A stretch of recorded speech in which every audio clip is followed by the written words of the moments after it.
Hello viewers, welcome to Tamil electrical info. இந்த வீடியோவில் நம்ம என்ன பார்க்க போகிறோம் அப்படின்னா, நம்ம வீடுகளில் ஏதாவது ஒரு லீக்கேஜஸ் கரண்ட்டாக இருக்கட்டும், இல்லைன்னா ஒரு சாக்கெட் பாயிண்ட்டில் நம்ம கரண்ட் வருதா இல்லையா அப்படின்னு செக் பண்ணுறதுக்காக லைன் டெஸ்டரை பயன்படுத்துவோம். இப்போ அந்த லைன் டெஸ்டர் அதில் வச்சு டெஸ்ட் பண்ணக்குள்ள அந்த டெஸ்டரில் இருக்கக்கூடிய பல்பு எரிஞ்சுது அப்படின்னா, ஸோ அதில் கரண்ட் வருது அப்படிங்கிறது நமக்கு தெரியும். ஸோ அதே லைன் டெஸ்டரை நம்ம ஒரு டிசி சப்ளைவில் அதில் கரண்ட் இருக்கா இல்லையா, கரண்ட் வருதா அப்படிங்கிறத டெஸ்ட் பண்ணோம் அப்படின்னா, டிசி சப்ளைவில் லைன் டெஸ்டர் வேலை செய்யாது.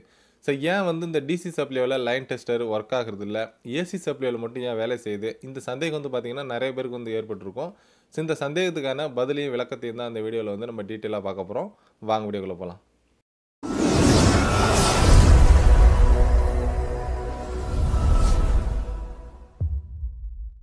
இப்போ இந்த லைன் டெஸ்டர் ஏன் டிசி சப்ளைவில் வேலை செய்யறதில்லை அப்படிங்கிறது தெரிஞ்சுக்கிறதுக்கு முன்னாடி, இந்த டெஸ்டர் எப்படி வேலை செய்யுது, அதோட ஒர்க்கிங் பிரின்சிபல் எப்படி அப்படிங்கிறது தெரிஞ்சாதான் ஸோ நம்ம ஏன் டிசி சப்ளையில் ஒர்க் ஆகலை அப்படிங்கிறது உங்களுக்கு புரியும்.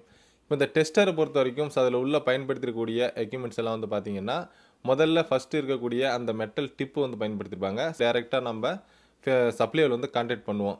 ஸோ அந்த மெட்டல் டிப்புக்கு அடுத்தபடியாக ஒரு ரெசிஸ்டர் இருக்கும். ரெசிஸ்டருக்கு அடுத்தபடியாக நியோன் பல்ப் பயன்படுத்தியிருப்பாங்க. ஸோ அதுக்கு அடுத்தபடியாக ஸ்ப்ரிங் கனெக்ஷன் மூலமா மேலே பார்த்தீங்கன்னா ஒரு மெட்டல் கேப் இருக்கும். ஸோ அந்த கேப்பில் தான் நம்ம விரல்களில் வச்சு டெஸ்டர் பிடிப்போம்.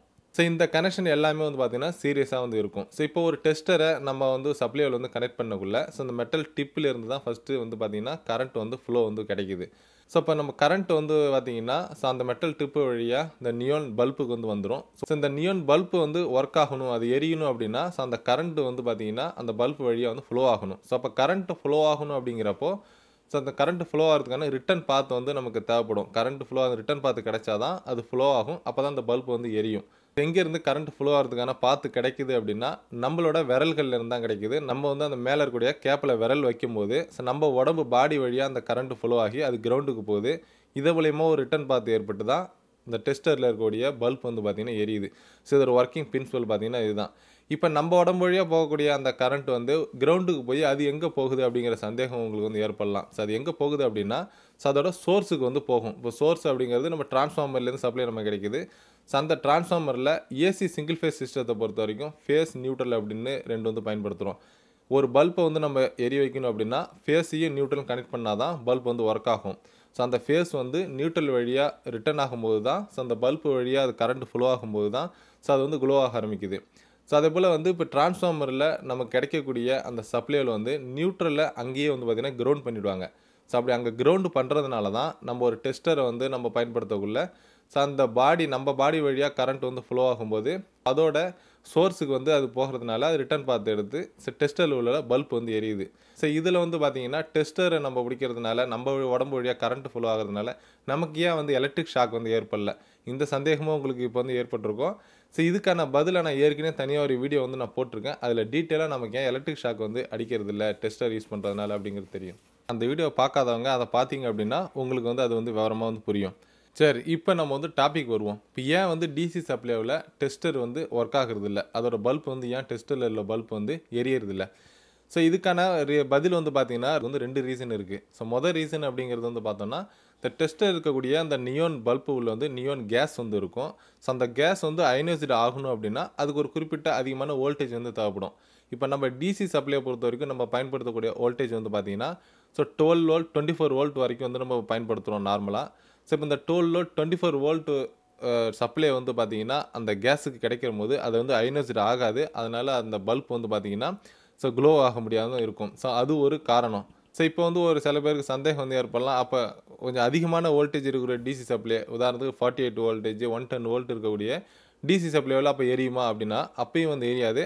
அதுக்கான பதிலை செகண்ட் ரீசனில் பார்க்கலாம். ஸோ ரெண்டாவதாக இருக்கக்கூடிய ரீசன் என்ன அப்படின்னா டிசி சிஸ்டத்தை பொறுத்த வரைக்கும் அதோட பொலாரிட்டி பார்த்தீங்க அப்படின்னா ப்ளஸ் மைனஸ். இப்போ பேட்டரியெல்லாம் பார்த்துருப்பீங்க, ப்ளஸ் ஒன்று இருக்கும் மைனஸ் ஒன்று இருக்கும். ஸோ இதில் மைனஸ் பார்த்தீங்கன்னா எங்கேயுமே நம்ம கிரவுண்டு பண்ண மாட்டோம். ஸோ நான் முன்னாடி சொன்னது மாதிரி ஒரு பல்ப் பார்த்தீங்கன்னா எரியணும் அப்படின்னா அதுக்கு ரிட்டர்ன் பாத் தேவைப்படும். அந்த கரண்ட் அதில் ஃப்ளோ ஆகிறதுக்கான ரிட்டர்ன் பாத் தேவைப்படும். ஸோ ஏசி சிஸ்டத்தில் பொறுத்த வரைக்கும் நம்ம ஃபேஸ் நியூட்ரலில் நம்ம கிரவுண்ட் பண்ணுறோம். அது மூலிமா நம்ம டெஸ்டரில் கிரவுண்டிங் மூலமா நமக்கு ரிட்டர்ன் பாத் ஏற்பட்டு பல்ப் எரியுது. ஸோ இதுவே டிசி சிஸ்டத்தில் இருக்கக்கூடிய அந்த ப்ளஸ் மைனஸில் பார்த்தீங்கன்னா மைனஸை நம்ம எங்கேயுமே கிரவுண்ட் பண்ண மாட்டோம். மைனஸ் கிரவுண்ட் பண்ணுறதுக்கான ரெக்யர்மெண்ட் தேவையில்லை. ஸோ அதனால் நம்ம வந்து ஒரு பாசிட்டிவ் டெர்மினலில் டெஸ்டரை வச்சு நம்ம செக் பண்ணோம் அப்படின்னா ஸோ அதுக்கு வந்து மைனஸ் வந்து கிடைக்கவே கிடைக்காது. ஏன்னா எங்கேயுமே மைனஸ் கிரவுண்டிங் இல்லை. நம்ம பாடி வழியாகவும் மைனஸுக்கு வந்து பார்த்தீங்கன்னா ரிட்டர்ன் பாத் வந்து போகாது. இது மூலயமா நமக்கு பல்ப் வந்து பார்த்தீங்கன்னா ஹெவி வோல்டேஜாக இருந்தாலும் டிசி சிஸ்டத்தில் டெஸ்டர் மூலயமா நான் அதை வந்து டெஸ்ட் பண்ண முடியாது. பல்ப் வந்து வேலை செய்யாது.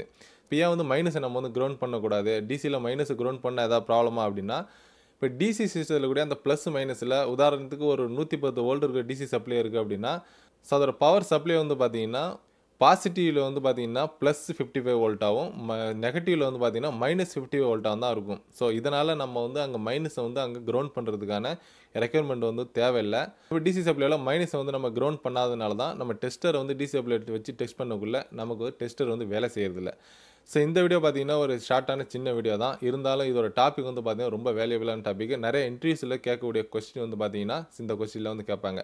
ஸோ இந்த வீடியோ உங்களுக்கு பிடிச்சிருந்தது அப்படின்னா லைக் பண்ணுங்கள், உங்கள் ஃப்ரெண்ட்ஸ்களுக்கு ஷேர் பண்ணுங்கள்.